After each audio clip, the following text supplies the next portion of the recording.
Hello there and welcome once again to The Verdict. Mick Cornett with Kent Meyers. We're here every week, meeting interesting people and dealing with topical issues. And today an issue that almost every Oklahoman of age has dealt with at one time or another. Yes, we're going to talk about the Oklahoma Turnpike system with Tim Gatz, who's the executive director of the Oklahoma Turnpike Authority, as well as some other titles, including Secretary of Transportation. Anything you want to know about transportation, we're going to present it to you today through Tim Gatz, who's kind enough to give us his time. Including the history of the Oklahoma Turnpike system, which yes. I just find fascinating. Look forward to delving into that with Tim. It's coming up next in The Verdict. We'll be right back.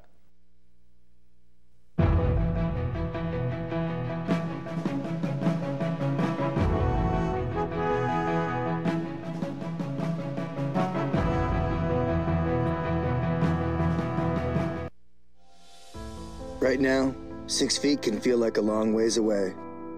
But from 6 feet, we can still smile at each other. From our doorways and our stairways, from opposite sides of the street and opposite sides of the country. Through fear and frustrations, we can remind each other that we are still here for each other. Because we can still smile at each other. And we're not going anywhere. Military service ran in my blood, starting from my father, which joined the Navy, on the Chickasaw side, my uncle, which served in the United States Army. I'm Benjamin Espinosa, Chief Petty Officer, United States Navy, and I'm Chickasaw. I went to the Secretary of Defense's staff at the Pentagon in Washington, D.C., which ultimately led to becoming a combat support technician for Naval Special Warfare, specifically SEAL Team 10. I think to be proud and to love your tribe, to love being Chickasaw, you also have to love being American. You also have to love everything that America stands for. Equality, perseverance, professionalism, and power.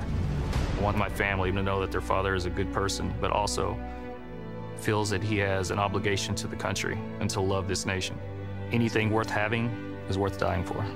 The military and the country owes me nothing. I owe it everything. See more stories about the Chickasaw people at profilesofanation.com.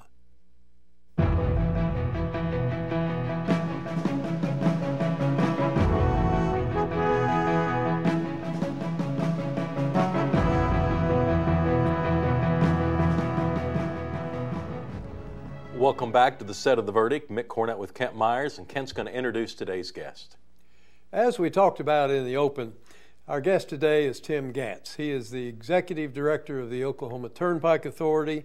He is the Executive Director of ODOT, and he is also Secretary of Transportation. So anything that moves along the roads in Oklahoma, Tim knows something about it. But we specifically asked him to come today to talk about some interesting facts about the Oklahoma Turnpike Authority.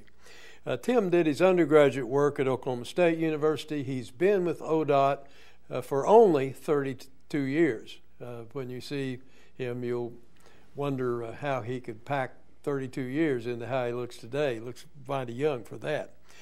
In 2019, he became Executive Director of the Oklahoma Turnpike Authority.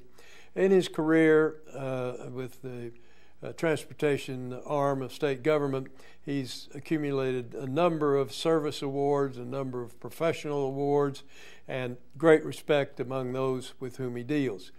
Tim, sure glad to have you. We appreciate you coming. Thank you so much for the opportunity to come talk about some things that I'm very passionate about. So thank you very much. I mean, a turnpike system is you're paying if you use it, and if you're not using it, you're not paying. That's exactly right. And tolling is has been in the transportation industry for many, many years, just as you state.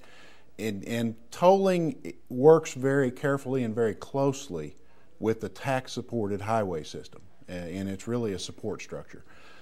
You know, there's no such thing as a free road. There are tax-supported highways and there are toll-supported highways. But again, that model has been in existence really since early day transportation, and serves very well today because there's always in Oklahoma, and we've got a little bit of a unique model, there's always an alternative to using a toll road, but the tolling system provides that efficient, safe travel opportunity that Oklahomans really need in our daily travels. And ours dates back to what? Turnpike Authority was created in statute by the legislature in 1947, and that was in anticipation of building the Turner Turnpike between Oklahoma City and Tulsa. If you think about that time period, the mother road, Route 66, connected those two major metropolitan areas and served us very, very well. Oklahoma was so lucky to be on the route of Route 66. But what we were experiencing out there, you know, that's the end of the war era. So we've got soldiers returning from World War II. Our economies were beginning to really advance and pick up. And what happened on Route 66 between our two major metropolitan areas? Congestion, very narrow Route 66, a lot of times only 18 feet wide. So we were having some really horrific accidents, you know, given the safety technologies of the time. And Oklahoma felt like we could do better than that. The Department of Transportation during that time period on our tax-supported highway system was still trying to bring Oklahoma out of the mud.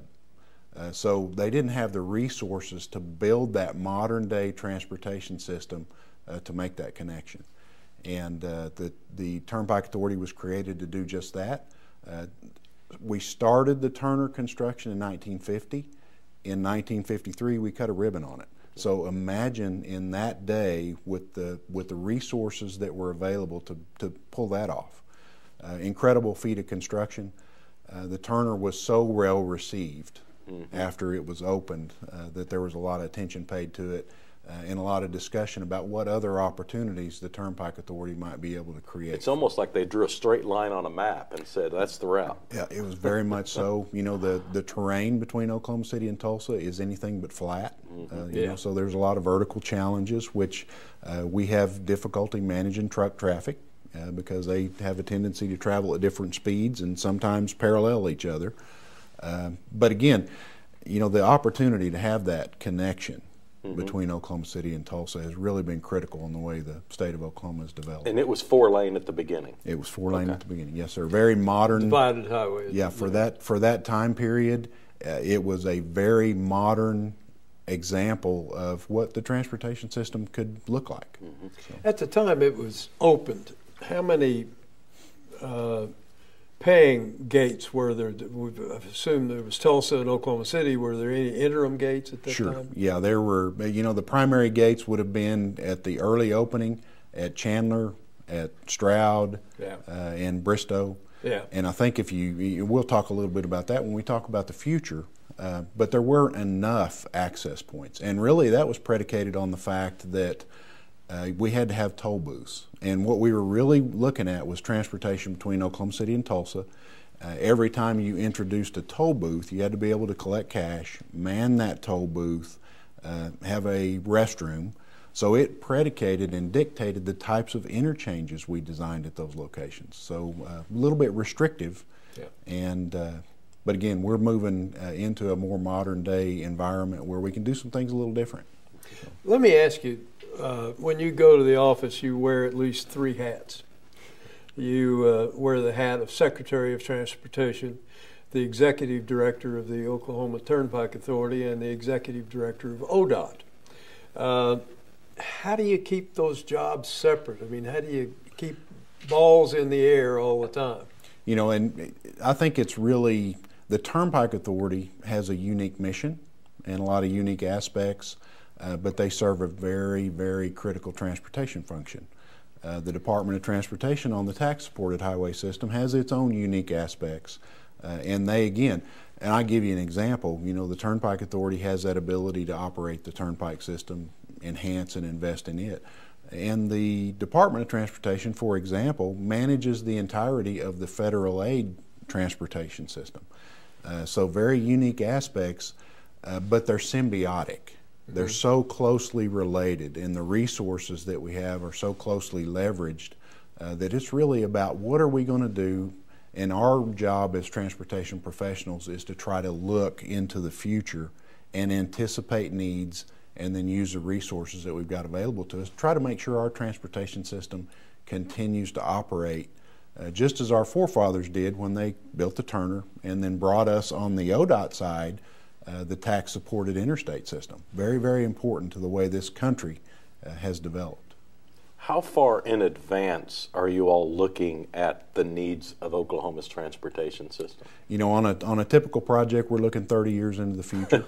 Wow. And, you know, if you think about the previous 30 years from where we sit today, a lot of similarities, you know, not tremendous leaps forward with disruptive technologies. And when we project forward for the next 30 years, it's not going to look like it has for the past 30. Things are going to be different. We're going to experience autonomous vehicles. We're going to experience a different type of travel.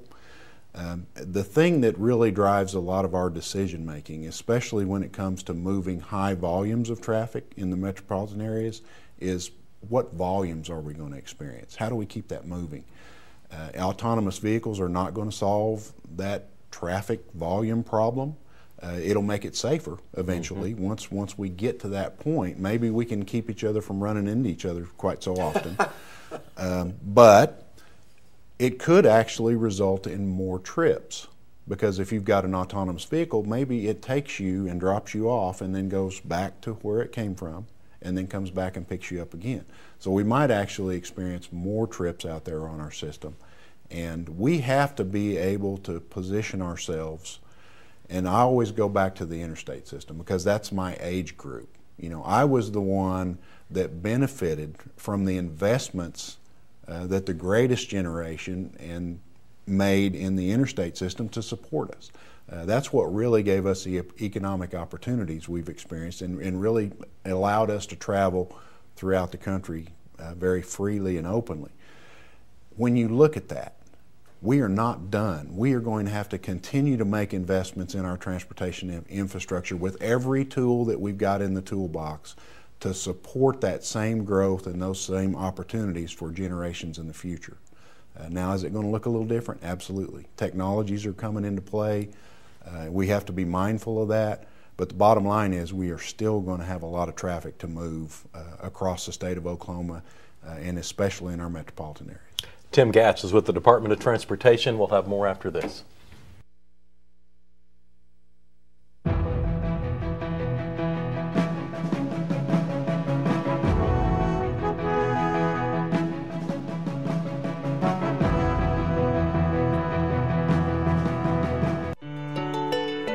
When I came to work for the ODVA, I started realizing the opportunity to take care of veterans. It's a powerful thing when you realize that you are taking care of people that made history. Working here is a calling. It's really, really important that they don't just come here to exist. We want to give them meaning to their lives. We try to make life happy and meaningful and fulfilled for our veterans. OU Law has a history and heritage that are unparalleled. At the University of Oklahoma College of Law, we empower our students to pursue the career of their dreams. We have the highest U.S. News ranking ever achieved by an Oklahoma law school. We are the first law school in the country to launch a college-wide digital initiative. And this year, our competition teams ranked #2 in the nation. OU Law, generations of excellence, limitless possibilities.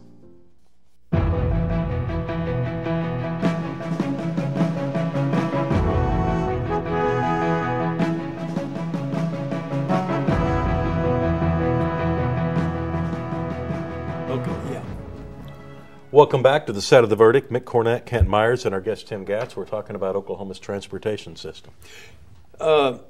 Tim, could you tell our viewers a little bit about the benefits that the Turnpike system provides to Oklahoma citizens and citizens of the United States? Yes, sir. And I think when you look at the benefit of the Turnpike Authority, it's really for all of history, just as it was when we built the Turner. That's a tool that can be a real gap filler. So where we can't reach all of the needs of the transportation system in Oklahoma with our tax-supported resources, the Turnpike can come in sometimes. It's not a panacea. Tolling can't solve every transportation problem. But sometimes they can come in and provide that connection, provide that reliever route that really can be a difference maker. And you don't have to look any further than the Turnpike network that we have today, because without the Turnpike Authority, those roads would not have been built. because we just don't have the resources to be able to accomplish that here. So it's a tool in the toolbox, and the benefit is safer travel. You know, safety is always our #1 concern, and facilitating that safe travel, and then trying to fill some of those transportation gaps that we have across the state of Oklahoma that have existed since Turnpike Authority's creation. And they've done a really good job of it because they've maintained a system and reinvested in it. So they've made it better, kept it in good operating condition over that history, and they've expanded and enhanced it very, very carefully and very, very thoughtfully. They've kept our toll rates low. Our toll rates in Oklahoma are about 60% below the national average. So we've got a low toll rate, a system that's in good condition, and again, the ability to continue to try to fill those gaps that exist out there and reinvest back into the network. I'm seeing more and more technology used. What's the history of that, and how did we get here? You know, again, as we talked about, Turnpike Authority was really set up. A lot of what we did in the early days was around collecting quarters. Yeah, you know, and you had to be able to throw your quarters in that basket. Yeah, and you know that those. I got out of my car a bunch. Yeah. Well, you spot a quarter on the ground, you want to get out and get it. Yeah. Talk about advancing technology. You know, those cash machines are obsolete. We can't get them anymore. So we were a little bit slow to begin to move. We were fast. We were the first in the nation to implement transponder-based tolling, which is Pike Pass, you know, which has been a great tool, a great benefit to safe travel. But we were slow to really embrace cashless tolling as a whole. We're in the process of implementing that now. We've got the John Kilpatrick and the Kickapoo Turnpike and a plan to go cashless across the network. But what that basically means is it's license plate billing. We call it plate pay. We are working right now to introduce a tolling application for your phone, so you can put an app on your phone if you'd prefer to deal with a third party and have your toll collected that way. So we want to give every opportunity to not stop in those toll plazas where we are collecting cash. The most dangerous location that we have on the Turnpike network is a toll plaza where you have to exit, opportunity for an accident. Where you have to stop and pay a toll, another opportunity for an accident, and when you re-enter the traffic flow, there's 3 opportunities to have an accident, and they're the highest accident locations that we have on the network.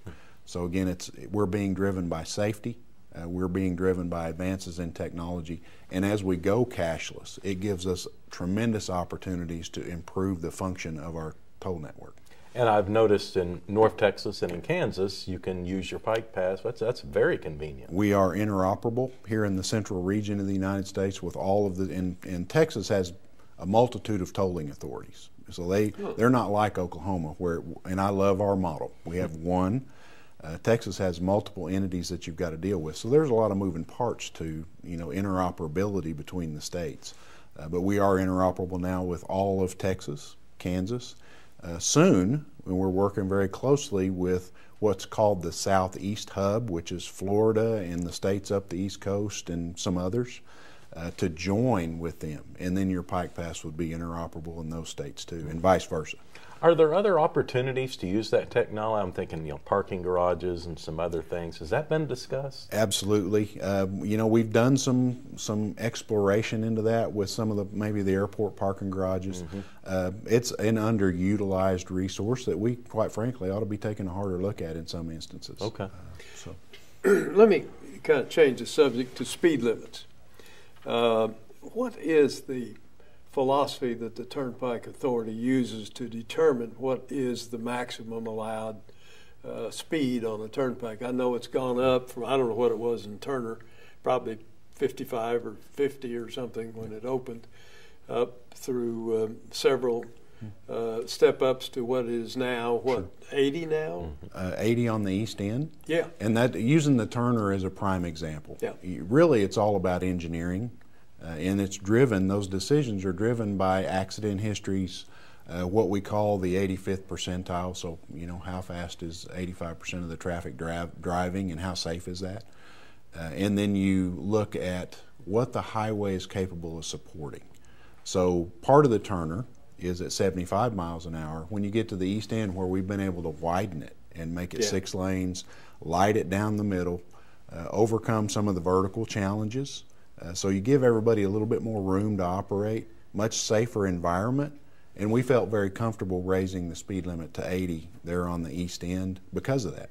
And we've had almost no accidents in that stretch since we've raised that speed limit, and not one yet that has actually closed that 6-lane section up there, which we have pretty regular closures on the Turner because of some of the challenges that it has right now on the safety side. Let me go back to what you guys were talking about before I changed the subject, and that's the cashless system. Is that operates, I guess, as a delay, or has it had any effect on when the Turnpike Authority reaps the charge from the consumer? Sure. It has a delay in it, I guess. It does, and it's a different business model. Yeah. And that's something we're having to adapt to. But we will successfully and are. I think it's just a matter of spreading it over time, and you're already past that, I bet. It is, but to give you an idea, about 82 or 83% of all the transactions that happen out across the Turnpike network are Pike Pass based. Wow. If you look at the urban turnpikes, the Kilpatrick and the Kickapoo as an example, we've got a pretty high level of commuter traffic on some of those, and those percentages go up above 90%. So, again, we'll have to be very careful, and we've got a good strategic plan on how to roll cashless out across the network, and that'll take us probably somewhere between 3 and 5 years to get the whole network over to cashless tolling. Some of your turnpike systems, especially in the urban areas, have the access roads along the side where development can take place. Yes. Is that part of the model or part of that 30-year in advance study that you were talking about? Absolutely, it can be. If you look at Access Oklahoma, the new Turnpike 15-year plan, and I want to emphasize that we've got a 15-year plan here that we're implementing, which is different than the Turnpike Authority has done things in the past, where we've done things kind of in a 5-year increment. And really, that's a disservice when you're only looking 5 years ahead and talking about the things that you're going to need 5 years from now, rather than trying to project for that long-range need. So, that's kind of me driving that. We need to be taking a long-range look. So access, we're going to reinvest in the Turner. Just as we've done on the east end, we're going to 6-lane the entirety of the Turner, make it a much safer experience.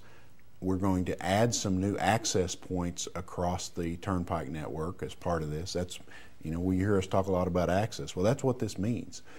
Some of the communities that were bypassed, we're going to add some new access points, and then really look at expanding and enhancing the network over time. Again, 15-year plan, something different. We're projecting long range to add some new routes and add some enhancements to manage traffic. South of Oklahoma City, if you look at the 35 corridor, the growth we're seeing in the 35 corridor is really at a high level, in excess of what we would expect.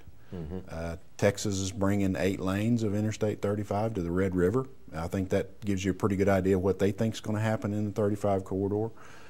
So we've got to figure out how to manage that on our side of the line, and especially when you hit the Oklahoma City metropolitan area. We're going to have to make that the final word. Tim, thanks so much for coming on.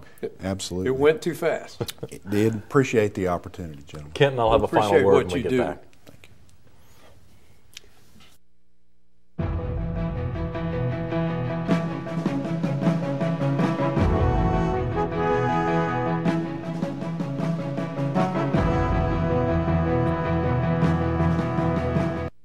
It used to be okay in teachers' lounges. It used to be okay in maternity wards. It was okay in sporting arenas, college campuses, and office spaces. But now that we understand the deadly dangers of secondhand smoke, that's not okay anymore. So why is it okay that thousands of employees are exposed to it every day at work? Bottom line, it's not okay. Let's protect hardworking Oklahomans. Join the fight at stopswithme.com. All children deserve a life of hope and love, but sometimes they experience a life of pain, neglect, and abuse. When that happens, each child deserves all the quality assistance and representation that can be offered in our legal system. For more information, call 23-CHILD. Oklahoma Lawyers for Children, helping to bring hope and love back to the lives of abused children. You will always be Mom and Dad to me. I think for us, once we got started and we began to see the tremendous need just within our state, it really was just a calling for us. The blessings far outweigh any obstacles that we've faced. You will always be Mom and Dad to me. The Journal-Record is pleased to be a sponsor of The Verdict. The Journal-Record, since 1903, the best source of Oklahoma business news and legal information.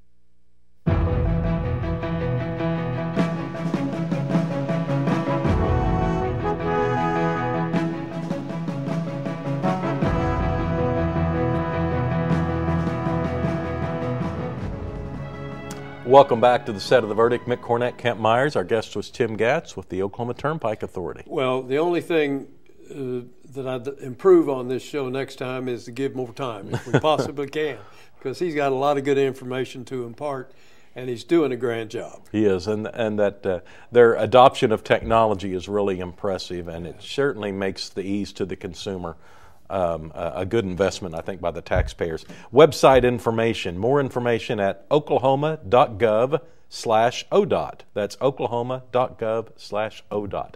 And that's going to do it for us. For Kent Meyers, I just heard we have a few more seconds. Got a minute. Yeah. You want to promote a show coming up next week? Yeah, we're going to have Matt Thompson coming on next week and talking about the Great Resignation. What happened in the workplace during COVID, after COVID, before COVID. Where'd everybody go? All right. And we want to thank Tim Gatz for coming on the show and explaining more about the Oklahoma Turnpike system. The investment that the state made in those post-war era is really paying dividends. And there's always that historic rumor that when it's paid off, it'll be free, and you can't trace that to anybody. but somehow those urban myths, get started, and it just continues, generation after generation. It's all fun to talk about, and we all travel the turnpikes at one time or another. We've got a website, theverdict.tv. You can go on there and tell us about a guest you'd like to see, but we will see you next week regardless.